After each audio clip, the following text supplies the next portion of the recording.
जय माई की। मैं आचार्य केशव शर्मा आप सभी का स्वागत करता हूँ। शाक्त उपासना का महापर्व आ गया है। गुप्त नवरात्र माघ मास शुक्ल पक्ष की प्रतिपदा से शुरू हो जाएंगे। देखिए, अपने 15 साल का मैं अनुभव बता रहा हूँ। सदा आती है, सदा आती है और सदा आती है, कोई आए चाहे ना आए।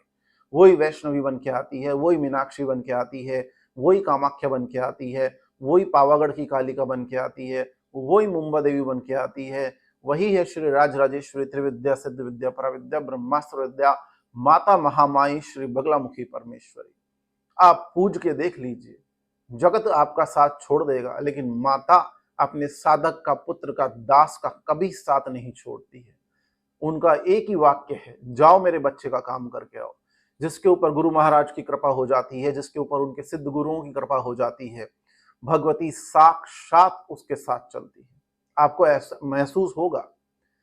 भगवती की पूजा में, राज राजेश्वरी बगलामुखी महामाई मां पीताम्बरा की पूजा में सर्वश्रेष्ठ भाव है।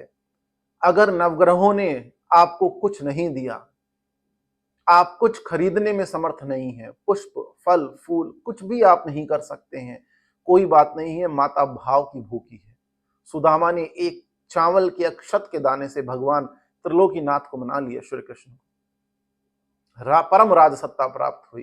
परम राज सत्ता, कोर्ट केसेस का निवारण, शत्रु शमन, परतंत्र षटकर्म का निवारण, असाध्य रोगों का निवारण और समस्त तरह की अष्टलक्ष्मियों की प्राप्ति के लिए कलयुग की अधिष्ठात्री देवी मां राजराजेश्वरी बगलामुखी सदा सहाय है। नवरात्रों में इन नवदुर्गाओं में आप इनको पूज लीजिए। गुप्त नवरात्र में 40 पढ़ें, स्तोत्र पढ़ें, माई के मंत्रों का जप करें। अगर गुरु दीक्षा है, और गुरु दीक्षा नहीं है तो केवल स्तोत्र का और 40 का पाठ करें। राज राजेश्वरी सदा सहाय है, इसलिए बोला गया है, जीवाग्रमादाय करेण देवी वामेन शत्रुन पर पीड़यंती गदा विघातेन च दक्षिणेन पीताम्बराढ्याम धीभुजाम नमामि।